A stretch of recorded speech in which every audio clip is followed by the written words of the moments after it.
ओम श्री सिद्ध भैरवाय नमः. बघा आपला काय चालू आहे आता विषय, दासबोध. म्हणजे माणसाला सुखाना जगण्याकरता जे विचार आहेत. आज समाजामध्ये प्रत्येक माणूस जन्मापासून मरेपर्यंत काय असतो, सुख.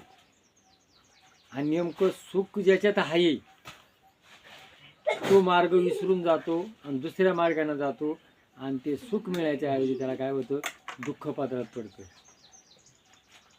साधू संतांनी सांगितलेले, संसार दुःख मूळ चौकडे इंगळ, कोठे जाता सुख नाही रात्रंदिवस तळमळ. आणि मग सुख हे त्याला सापडत नाही. सुखाचे प्रकार अनेक आहे. शारीरिक सुख, मानसिक सुख, आर्थिक सुख आणि कौटुंबिक सुख. तर त्याच्यात त्याला कोणतं सुख मिळत नाही.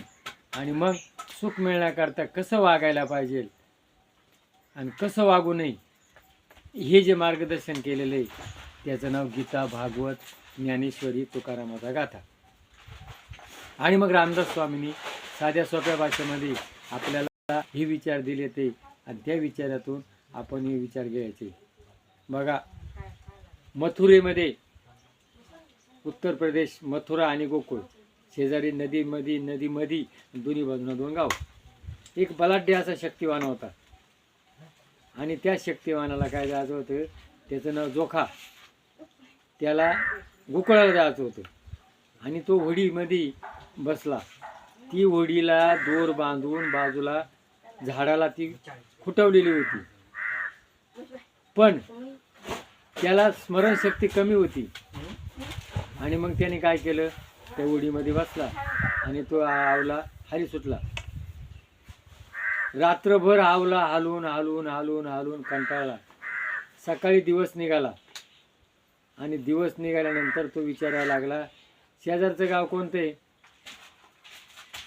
गोकुळ आलं का. लोक म्हणा ही कोण आहे, मथुरा. काय समा मथुरा आहे.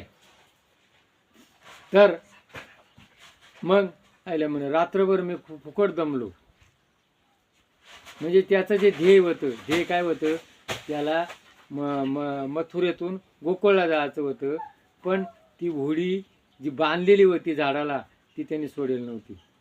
तसं आपल्या जीवनामध्ये आपल्याला सुख पाहिजे असेल तर सुखाकरता कसं वागायला पाहिजे, आपण कसं वागतो याची जी विचारसरणी कशा सांगेले, गीता, भागवत, ज्ञानेश्वरी आणि तुकारामाचा गाथा, दासबोध. आणि मग दासबोधामध्ये काय सांगितलेले, पहिलं स्तवन काय केलं गणपतीचं, नंतर केलेले संतजन, श्रोतेजन, संत. आणि मग एवढं सांगून जर त्याच्या डोक्यात प्रचार नाही पडला, मग शेवटी काय सांगले समर्थांनी, मग शेवटी काय सांगितले, मूर्ख.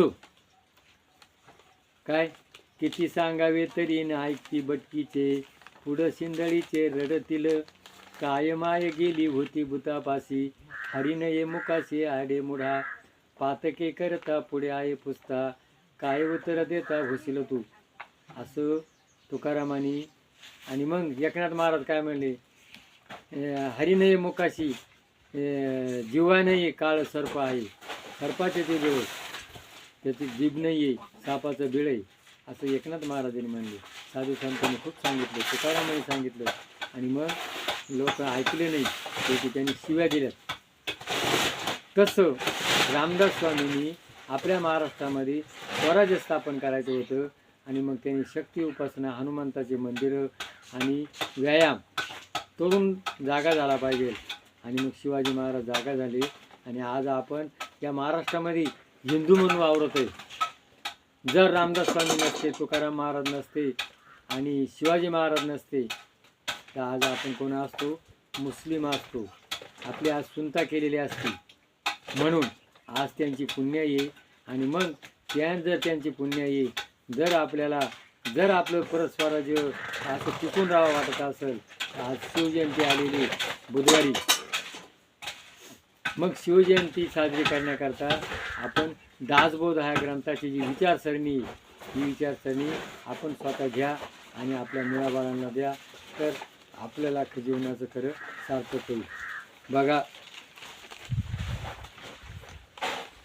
रामदास स्वामींनी मराठी भाषेमध्ये किती सांगितलं, ऐकते नाही. मग कोण ऐकत नाही? त्यांनी मूर्खाचे लक्षण सांगितले. बघा, मूर्ख दोन आहेत. काय? एक मूर्ख आणि एक षडमूर्ख, असे दोन प्रकार आहेत. बघा, मूर्ख कोण? आईवडिलांना विरोध करून आणि बायकोला गुण वेगळा राहतो, तो एक मूर्ख. आईवडिलांना सोडून सासऱ्याच्या घरी जातो आणि सासूरवाडला राहतो, तो कोण? मूर्ख. कूड शीळ न पाहता लग्न करतो, तो एक मूर्ख.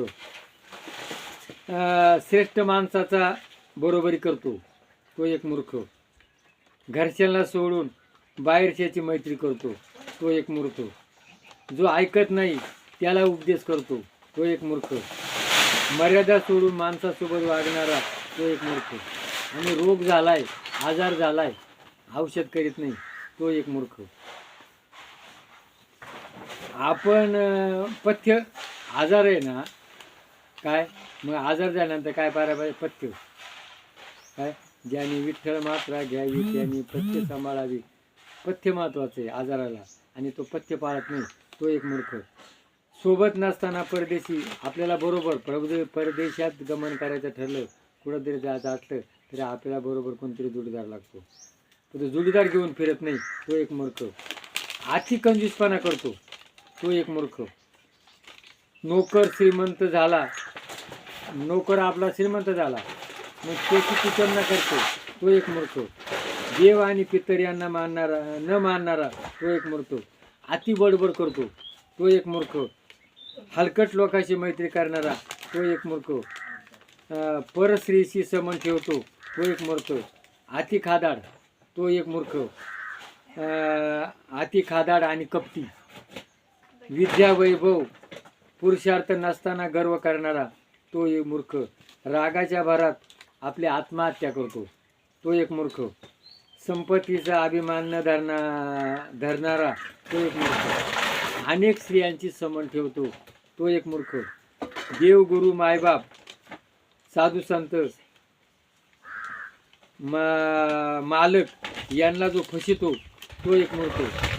दुसऱ्याला त्रास देणारा, चोर, भांडखोर, परधनाची आशा करणारा, सतत चिंता करणारा, पुस्तके असून न वाचणारा, आणि जे पुस्तक आपल्याजवळ आहे ते दुसऱ्याला न देणारा. काय?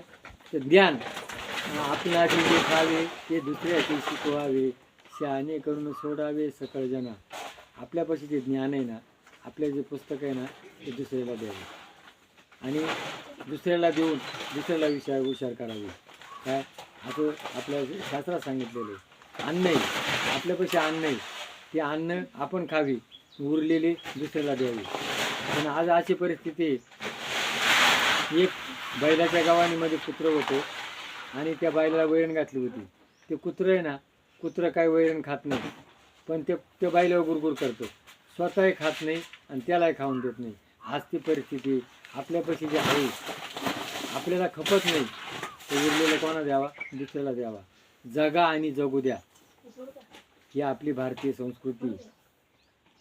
थोडं तूही खाय, थोडं त्याला दे. पण आज काय झालं? मीच जगलो पाहिजे, माझंच चांगलं झालं पाहिजे, म्हणून आज हा कलियुग आहे, हा विज्ञान युग आहे. या विज्ञान युगात माणूस मग दुःखी का होतो? ज्या वेळेला आपण दुसऱ्याला जगवतो, तो सुद्धा आपला विचार करतो. म्हणून जगा आणि जगू द्या ही भारतीय संस्कृती, ही जोपासण्याकरता आपल्याला साधू संतांनी गीता, भागवत, ज्ञानेश्वरी, तुकारामाचा गाथा, दासबोध ही विचार दिलेले. हे विचार घेऊन आपण जर जगलो तर आपल्या जीवनाचं सार्थक होणार आहे.